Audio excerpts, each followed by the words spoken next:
नमस्कार। स्वागत है आपका हमारे YouTube चैनल में। जय हिंद जय हिंदी। कल और यहाँ पे हम आपको डिटेल में पढ़ाएंगे, लेकिन लिखाने का और उस तरह का हेडिंग वगैरह नहीं दिखाएंगे, पर ग्राफ के थ्रू पढ़ाने का प्रयास करेंगे ताकि आपके दिमाग में चीजें सेट हो जाएं, रटा रटाया ना लगे, आपके कॉन्सेप्ट क्लियर हो और आपके दिमाग में चीजें बैठती जाएं। रही बात जो लोग PGT, TGT, UGC, KVS, NBS इनके एग्जाम देने वाले हैं, उनको ऑब्जेक्टिव एग्जाम देना होता है, तो उनके लिए पॉइंट, सन, बुक्स के नाम ये भी बहुत इंपॉर्टेंट होते हैं। मेंस में आप अगर सन वगैरह नहीं लिखोगे तो कोई फर्क नहीं पड़ता, पर इन एग्जाम्स में जहाँ पे ऑब्जेक्टिव प्रश्न आएंगे वहां आपको सन भी पूछे जा सकते हैं। तो हम यहाँ सन के साथ किताबों के नाम, ग्रंथ भी बताएंगे। जो लोग मेंस लिख रहे हैं वो अपने मतलब भर का याद रखें, बाकी छोड़ सकते हैं। और जो लोग पीजीटी, टीजीटी दे रहे हैं उन्हें तो पूरा ही याद रखना होगा। तो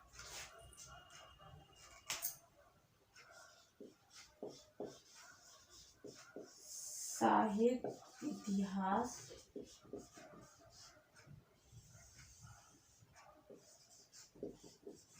लेखन की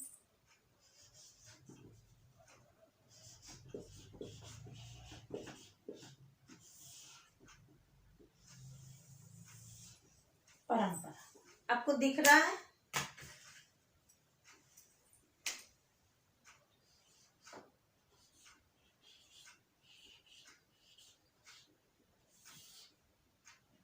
साहित्य, इतिहास, लेखन की परंपरा। जब हमें साहित्य का इतिहास पढ़ना है तो साहित्य का इतिहास किसी ने लिखा भी होगा, कैसे लिखा गया, क्यों लिखा गया, इतिहास लेखन की जरूरत क्या थी। तो इतिहास लेखन की जरूरत इसलिए पड़ी कि पता चल जाए कि किस समय पर कौन कौन से कवि हुए, कैसे लिखा गया। अब आप सोचेंगे कि हमें तो कविता से मतलब है, अगर कविता अच्छी लग रही है, कोई गद्य विधा अच्छी लग रही है, तो किस काल में लिखी गई, इससे क्या मतलब होता है, क्यों पढ़ना चाहिए, क्यों इतिहास में आना चाहिए।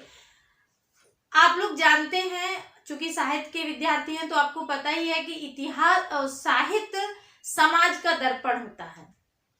तो साहित्य पढ़कर हमें ये पता चलता है कि उस समय का समाज कैसा रहा होगा। जैसे मूल स्रोतों में हमारे महाभारत का भी जिक्र आता है, तो वो भी तो साहित्य है। महाभारत को पढ़ने से महाभारत का जो समय है उस समय में किस तरह से चीजें रही होंगी इसका पता चलता है। इंडिका पढ़ते हैं मेगास्थनीज की, तो मौर्य काल का कैसा प्रशासन रहा, शासन रहा, उसके बारे में हमें पता चलता है। तो साहित्य से हमें उस समय के जो आम आदमी का जो जीवन, चूंकि इतिहास हमेशा बड़े लोगों का लिखा जाता है। इतिहास जो हम पढ़ते हैं, हिस्ट्री जिसे पढ़ते हैं, वो हमेशा बड़े लोगों की लिखी जाती है। हम जब मुगल डायनेस्टी पढ़ते हैं, जब मुगलों का इतिहास पढ़ते हैं, जब हम अंग्रेजों का इतिहास पढ़ते हैं, जब हम राजपूताना इतिहास पढ़ते हैं, या ब्राह्मणों का इतिहास पढ़ते हैं, या किसी का भी जो भी राज्य रहे या जो अभी प्रेजेंट में है, इनका भी जो पुराना इतिहास आप स्वतंत्रता से अभी तक का पढ़ेंगे, वो हमेशा बड़े लोगों का होता है, वो राजाओं का होता है, वो राजनीतिक इतिहास होता है, क्योंकि उसमें हमेशा बातें कही गई होंगी कि महाराणा प्रताप ने क्या किया, तो अकबर ने क्या किया, तो अंग्रेजों ने क्या किया, महारानी विक्टोरिया ने क्या किया, जो वायसराय बने उन्होंने क्या किया, टीपू सुल्तान ने क्या किया, इनकी बातें होंगी। आम जनता का वर्णन इतिहास में नहीं होता है। तो वो इतिहास किस काम आता है? राजनीतिक होता है, राज्य व्यवस्था को बताता है। लेकिन साहित्य जो होता है वो जनता की चित्तवृत्ति का संचित बिंब होता है, ऐसा शुक्ल जी कहते हैं। शुक्ल जी कहते हैं कि साहित्य जनता की मनोवृत्ति का संचित प्रतिबिंब होता है। यानी कि जो साहित्य होता है वो जनता का होता है, समाज कैसा है, जनता का निम्न से निम्न तबका, छोटे से छोटा आखिरी व्यक्ति कैसा है, वो हमें साहित्य से पता चलता है। तो साहित्य सबका लिखा जाता है, जनता का लिखा जाता है, और जबकि जो इतिहास है वो राजनीतिक लिखा जाता है, राजाओं का होता है, वो बड़े लोगों का लिखा जाता है। तो इतिहास लेखन की परंपरा क्यों जरूरी है, मुझे लगता है ये बात आप समझ गए होंगे। कहीं कोई परेशानी हो तो आप हमें कमेंट्स बॉक्स में बता सकते हैं, पूछ सकते हैं, हम नेक्स्ट क्लास में उसको डिस्क्राइब कर दूंगी। साहित्य इतिहास लेखन की जो परंपरा चली वो मेनली चली 19वीं शताब्दी से, लेकिन 19वीं शताब्दी के पूर्व भी कुछ रचनाएं मिलती हैं, जैसे भक्तमाल का आपने नाम सुना होगा, कालिदास हजारा,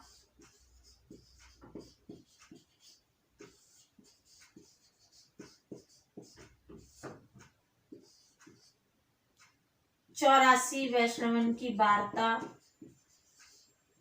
जो लोग मेंस लिख रहे हैं उनके भी बहुत काम का है। वैष्णवन की वार्ता, वो ऐसे ग्राफ भी बना सकते हैं, उसके साथ साथ शब्दों में भी लिख के, अगर बड़ा क्वेश्चन है तो शब्दों में लिख सकते हैं, छोटा है तो ग्राफ भी दे सकते हैं। 84 वैष्णवन की वार्ता, 252 वैष्णवन की वार्ता,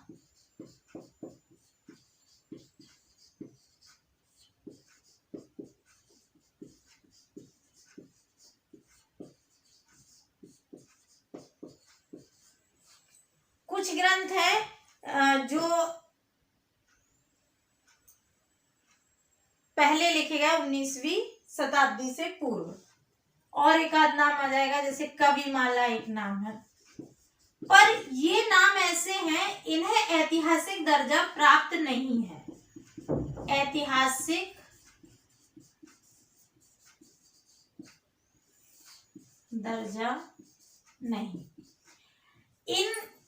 इनसे थोड़ा बहुत कवियों का परिचय तो मिलता है, कवियों के बारे में पता तो चलता है, लेकिन इन्हें हिंदी साहित्य के इतिहास की पुस्तक का दर्जा प्राप्त नहीं है। इसमें प्रथम प्रयास जो किया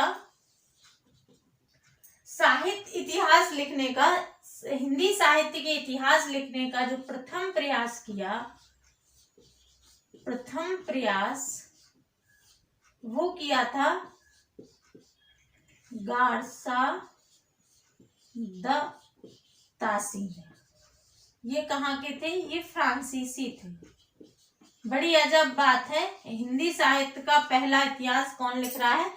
फ्रांस का विद्वान लिख रहा है, हमारे देश का नहीं। कहाँ का लिख रहा है? फ्रांस का लिख रहा है। ये प्रश्न आपका टीजीटी पीजीटी में पूछा जाता है, हिंदी साहित्य इतिहास का लेखन का प्रथम प्रयास किस विद्वान के द्वारा किया गया? तो गारसा द तासी। ये कहाँ के थे? फ्रांस के थे। हम आपको क्वेश्चन क्लास के बाद क्वेश्चन दिखाएंगे कैसे कैसे पूछे गए हैं ऑब्जेक्टिव में। गारसा द तासी ये फ्रांसीसी थे। इनकी एक पुस्तक है, पुस्तक का नाम थोड़ा टफ है क्योंकि फ्रांसीसी नाम है, फिर भी आप कोशिश करिएगा कि आप उसे याद कर लें। इस्तवार द ला लिटरेचर एंदुई ए हिंदुस्तानी।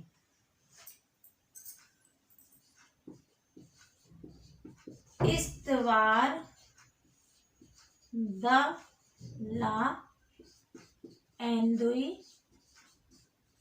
ए हिंदुस्तानी, ये इनकी पुस्तक है जिसमें इन्होंने हिंदी साहित्य का इतिहास लिखने का प्रयास किया, और ये 2 भागों में है, जिसका पहला भाग आया 1839 में और दूसरा 1847 में। इस्तवार द ला एंदुई ए हिंदुस्तानी, इसको 2 भाग में प्रकाशित हुआ। पहला भाग 1839 में आया, प्रकाशित हुआ, और दूसरा भाग 1847 में। इसमें इन्होंने 70 कवियों का जिक्र किया है। 70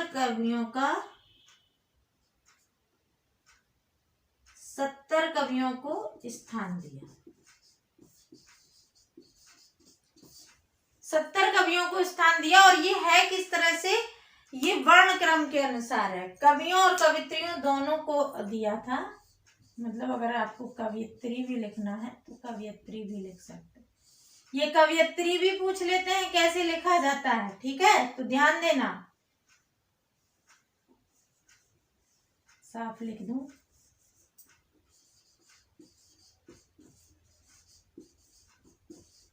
ये भी आता है शुद्ध अशुद्ध में कभी कभी, या ऐसे भी हिंदी में कि कवियत्री का शुद्ध रूप क्या है।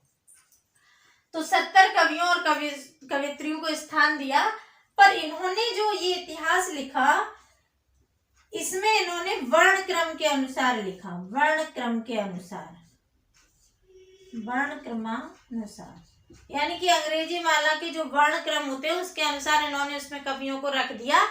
अच्छा, वर्ण क्रम के हिसाब से रख दिया जाएगा तो इतिहास उलट पुलट हो जाएगा। जैसे अगर मुगल काल हम लिख रहे और अकबर का नाम ए से है, या अकबर का चलो अकबर से पहले हुमायूं है, फिर बाबर है, तो बाबर के बाद तो हुमायूं आया, एच है, फिर जहांगीर है, शाहजहां है। इनका अगर वर्ण क्रम के अनुसार कर देंगे तो सब इधर उधर हो जाएगा। उसके और बाद आए हैं जो आ से हैं, तो उनके नाम के अनुसार अगर इतिहास लिखेंगे तो नाम के अनुसार इतिहास लिखने पर वो आगे पीछे हो जाएंगे और वो प्रॉपर नहीं रहेंगे।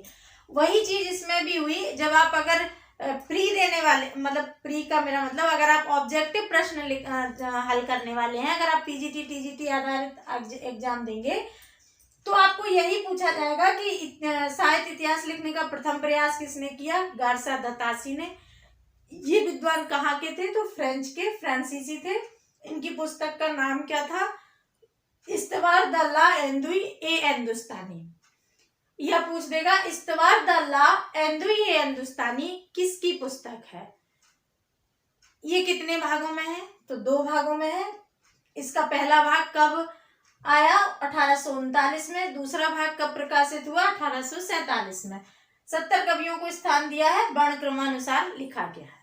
ये जो पॉइंट है ये आपके ऑब्जेक्टिव के लिए है। अब मेंस के लिए जो लोग डिस्क्रिप्टिव देना चाहते हैं वो कैसे लिखेंगे? जब पूछ दिया जाए हिंदी साहित्य इतिहास लेखन की परंपरा पर प्रश्न आ जाए मेंस में, तो आप इसे भूमिका में लिखेंगे कि पहले तो थोड़ा सा डिफाइन करेंगे साहित्य इतिहास लेखन की परंपरा क्यों शुरू हुई, इतिहास लेखन का क्या महत्व है, इसको बताते हुए बताएंगे कि लगभग 19वीं शताब्दी से हिंदी साहित्य इतिहास लेखन की परंपरा का वास्तविक स्वरूप सामने आया। लेकिन उससे पूर्व भी कुछ ग्रंथ हमें मिलते हैं जिनमें साहित्य इतिहास की प्रारंभिक झलक देखने को मिलती है, जैसे भक्तमाल, कालिदास हजारा, 84 वैष्णवन की वार्ता, 200 वैष्णवन की वार्ता, कविमाला आदि। परंतु इन्हें प्रॉपर इतिहास का दर्जा नहीं दिया गया और पहला प्रयास ये फ्रांसीसी विद्वान गार्सा द तासी का है। फिर आप पैराग्राफ चेंज करके फिर गार्सा द तासी के बारे में बताएंगे। इसके बाद दूसरा प्रयास जो किया वो इंडियन ही थे, शिव सिंह सेंगर।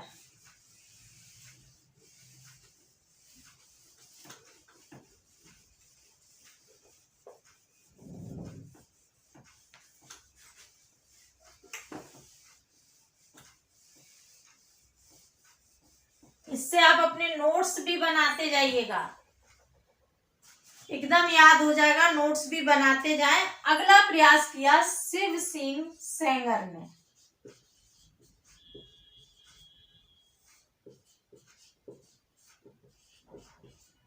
इनकी पुस्तक का नाम था शिव सिंह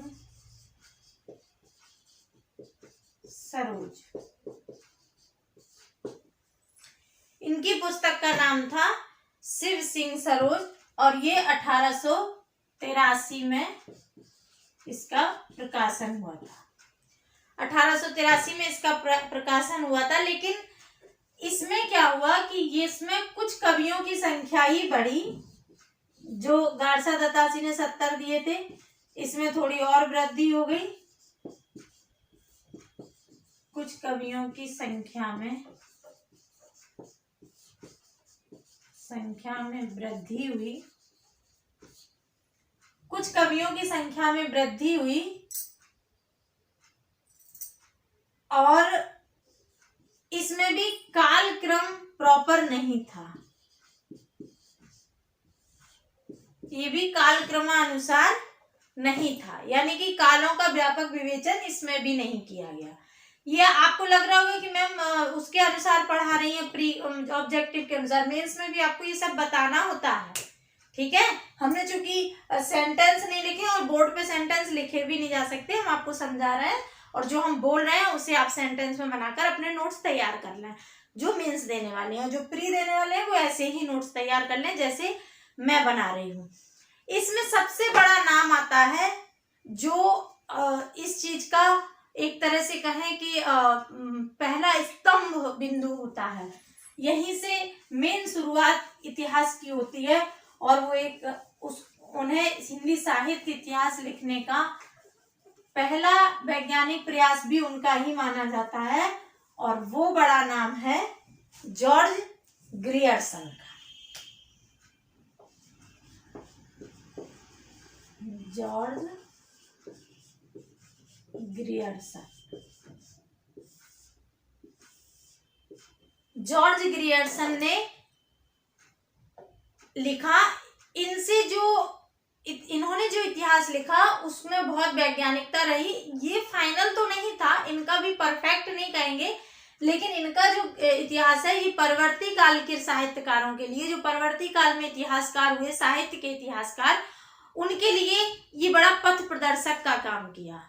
इसको लेके लिखने में बड़ा आसानी हुई। शुक्ल जी भी इसको रेफरेंस के रूप में लेते हैं। इनकी पुस्तक का नाम था हिंदुस्तान,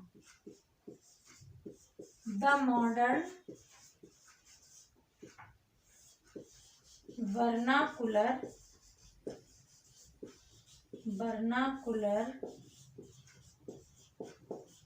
लिटरेचर। नाम एक बार कंफर्म कर लेती हूँ।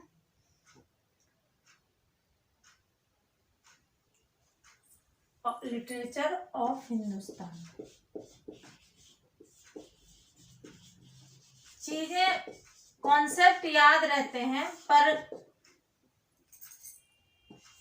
सन हो या इस तरह से कोई नाम पड़ जाता है तो कभी कभी थोड़ा बहुत कंफ्यूज होती हूँ, कभी कभी भूल जाती हूँ, तो वो देख के लिखती हूँ क्योंकि आपको गलत इंफॉर्मेशन ना जाए। जॉर्ज ग्रियर्सन ने जो पुस्तक, जो ग्रंथ निकाला साहित्य इतिहास का, उसका नाम है the modern vernacular literature of Hindustan. ये पूछा जाएगा कब छपा, 1888 में। ये प्रॉपर इतिहास ना होते हुए भी इसे हिंदी साहित्य का पहला इतिहास कहा जाता है। हिंदी साहित्य का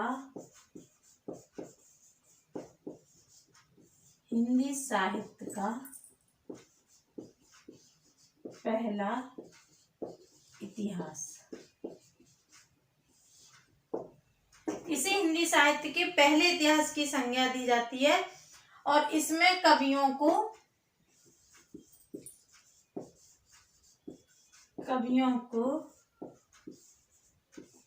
कालक्रम और प्रवृत्तियों दोनों के अनुसार रखा गया है। एक तो बड़ी बात कि हिंदुस्तानी नहीं थे, फिर भी हिंदी का साहित्य का इतिहास लिख रहे हैं, अपने आप में यही बड़ी उपलब्धि थी। फिर पहली बार कालक्रम और प्रवृत्तियां इसमें मिलती हैं, जो एक रेफरेंस बुक के लिए बहुत महत्वपूर्ण है। आगे शुक्ल जी, हजारी प्रसाद द्विवेदी आगे जब प्रॉपर इतिहास लिखेंगे उनके लिए ये एक पथ प्रदर्शक का काम करेगी, इसलिए ये भी बहुत इंपॉर्टेंट है। इसके बाद नाम आता है मिस्र बंधु का। मिस्र बंधु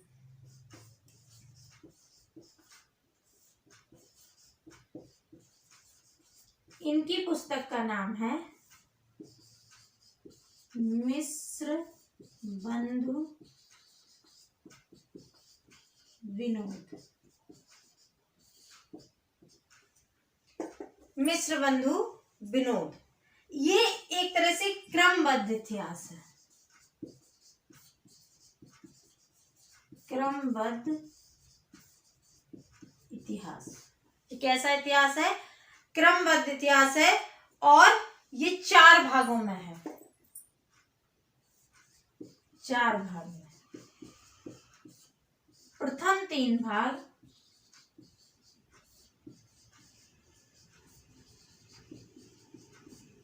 1913 में प्रकाशित हुए और चतुर्थ भाग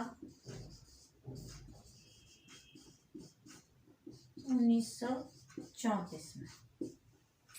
ये आपको याद करने होंगे क्योंकि ये सब पूछा जाता है। मिस्र बंधु विनोद किसकी रचना है? मिस्र बंधु की किस लिए है? हिंदी साहित्य इतिहास की है। कितने भागों में है? 4 भागों में है। प्रथम 3 भाग कब प्रकाशित हुए? 1913 में। या पहला कब हुआ, दूसरा कब हुआ, तीसरा कब हुआ, अलग अलग भी पूछ सकते हैं। चतुर्थ भाग कब प्रकाशित हुआ? 1934 में। आगे 2 नाम, सिर्फ नाम लिखूंगी, उनके बारे में कुछ याद नहीं करना है, और जो मेंस दे रहे हैं उनके लिए इम्पोर्टेंट नाम भी नहीं है, लेकिन वो 2 उन पे प्रश्न पीजीटी टीजीटी में पूछा जा सकता है। खाली उनका नाम और उनकी बुक का नाम याद कर लेना। 1-2 बार पढ़ेंगे ना, आपको अपना ही याद हो जाएगा। 2 बार वीडियो आप देख लीजिए, मुझे पूरा भरोसा है फिर आपको याद भी नहीं करना पड़ेगा।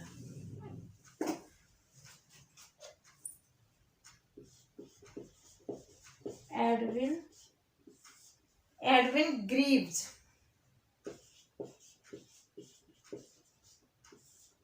इनकी पुस्तक का नाम है a sketch of Hindi literature. पुस्तक का नाम है a sketch, sketch of Hindi literature.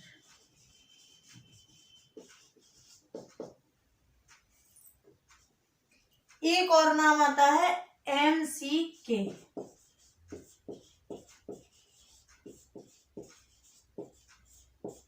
इनकी पुस्तक का नाम है a history of Hindi literature.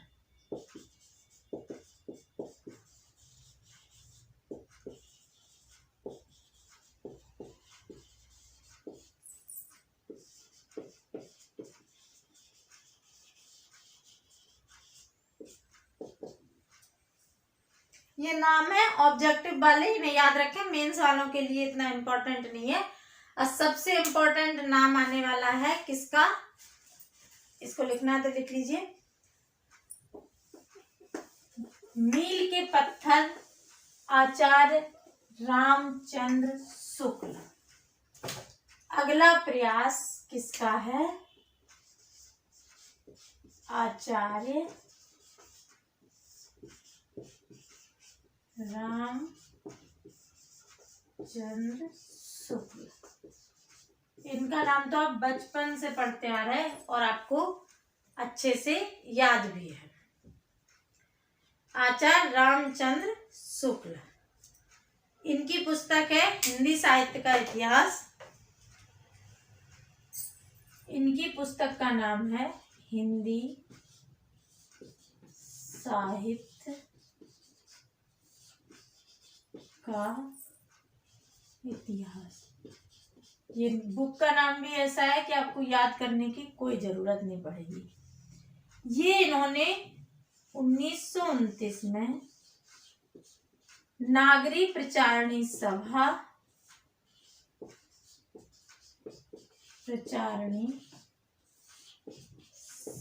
द्वारा एक ग्रंथ निकाला गया, हिंदी शब्द सागर। इसकी भूमिका के रूप में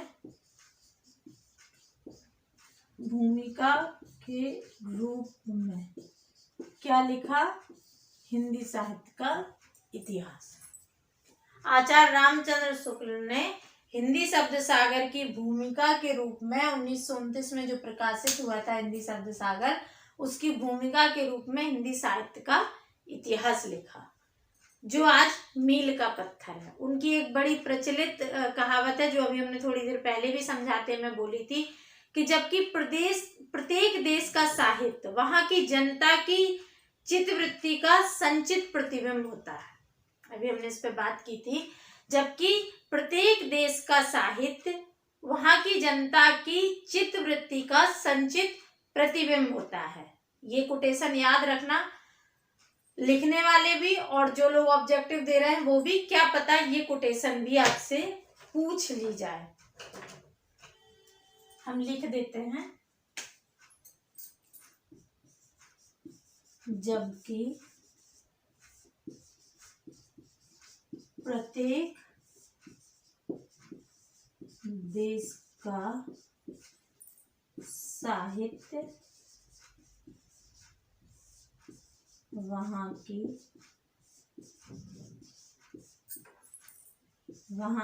जनता की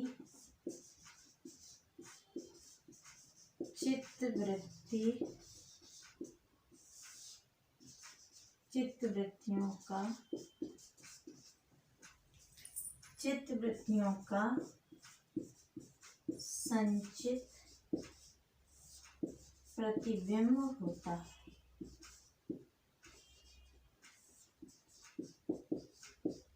अच्छा, इस लाइन से आपको एक बात और समझ में आ रही होगी कि जब साहित्य जो है वो जनता की चित्तवृत्तियों का प्रतिबिंब होता है, तो जनता की चित्तवृत्ति जैसे जैसे बदलेगी, जैसे जैसे परिवर्तित होगी, साहित्य का रूप भी उसी तरह परिवर्तित होता चला जाएगा। ठीक है, समझ पा रहे हैं आप मेरी बात? कि चूंकि देश का साहित्य वहां की जनता की चित्तवृत्ति का संचित प्रतिबिंब होता है, तो जैसे जैसे जनता की चित्तवृत्तियां बदलेंगी वैसे वैसे साहित्य का स्वरूप भी बदल जाएगा। इसके बाद कुछ जो साहित्यकार हैं, जो इतिहासकार हैं, उनकी कुछ पुस्तकों के नाम के सहित हम आपको लिख देते हैं बोर्ड पर।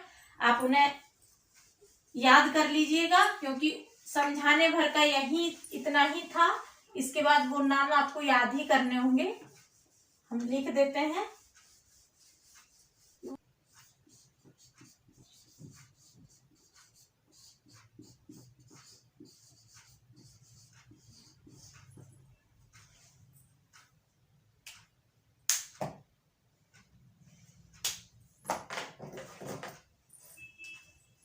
ये कुछ नाम है और उनके ग्रंथ हैं जो इतिहास से रिलेटेड हैं। हम ये लिख दिए हैं बोर्ड पर आपका समय बचाने के लिए। इसको लिख के फिर आपको बता देते हैं, आप इनका स्क्रीनशॉट लेके याद कर लीजिएगा। इनमें समझने जैसा तो कुछ है नहीं। बाबू श्याम सुंदर दास का जो ग्रंथ है, हिंदी भाषा और साहित्य नाम है उसका। आचार्य विश्वनाथ प्रसाद का हिंदी साहित्य के अतीत। पंडित अयोध्या सिंह उपाध्याय हरिऔध का हिंदी भाषा और साहित्य का इतिहास। पंडित सूर्यकांत शास्त्री का हिंदी साहित्य का विवेचनात्मक इतिहास। पंडित राम कुमार वर्मा का आलोचनात्मक इतिहास। पंडित हजारी प्रसाद द्विवेदी की तीन ग्रंथ हैं उनके। ऐसे तो उन्होंने और भी पुस्तक लिखी, लेकिन साहित्य के इतिहास पे 3 है। हिंदी साहित्य की भूमिका, हिंदी साहित्य उद्भव और विकास, हिंदी साहित्य का आदिकाल। नागरी प्रचारणी सभा, इन्होंने हिंदी साहित्य का एक बृहद इतिहास निकाला जो 17 भागों में निकाला इन्होंने। और भारतीय हिंदी परिषद जो प्रयाग में है, इसने हिंदी साहित्य नाम से भी इतिहास लिखा है जो 4 खंडों में है। ये भी पूछ सकता है भारतीय हिंदी परिषद कहाँ है, तो प्रयाग में है। ये तो हुए आपका हिंदी साहित्य का इतिहास।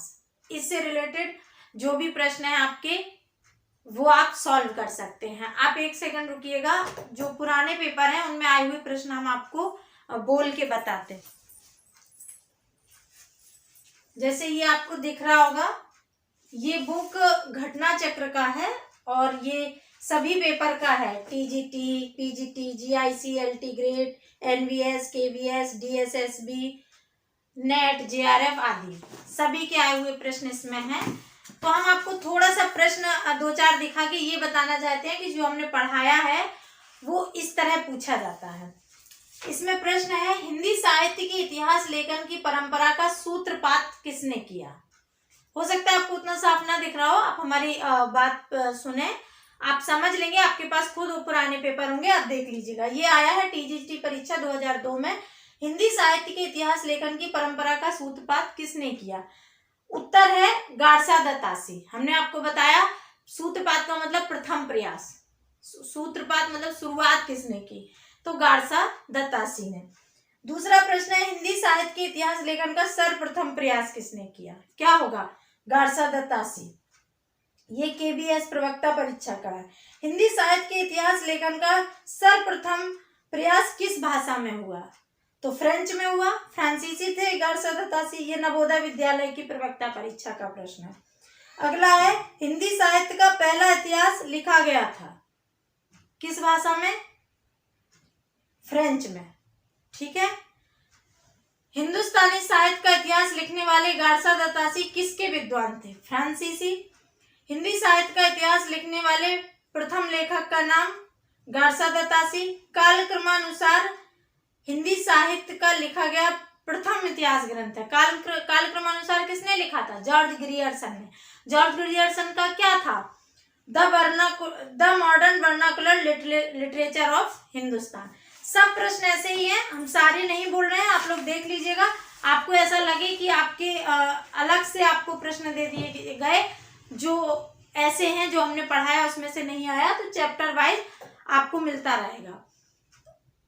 धीरे धीरे जब हम चीजें पढ़ाएंगे तो उनकी बुक्स जो जो आती जाएंगी वो उन्हीं के साथ बताते जाएंगे। जैसे कबीर जब पढ़ाएंगे तो कबीर के बारे में बता देंगे, जब नई कहानी पे जाएंगे तो नई कहानी का कौन कौन सा राइटर है, पहली कहानी कौन सी है, क्या अंतर है, सब चीज बताएंगे, ठीक है। आप धैर्य के साथ पढ़िएगा, आपको संपूर्ण सिलेबस कवर करवाया जाएगा। बड़े वीडियो नहीं रहेंगे पर कंप्लीट रहेंगे, इस बात का मैं आपसे वादा करती हूँ। तो हमारे साथ जुड़े रहने के लिए धन्यवाद।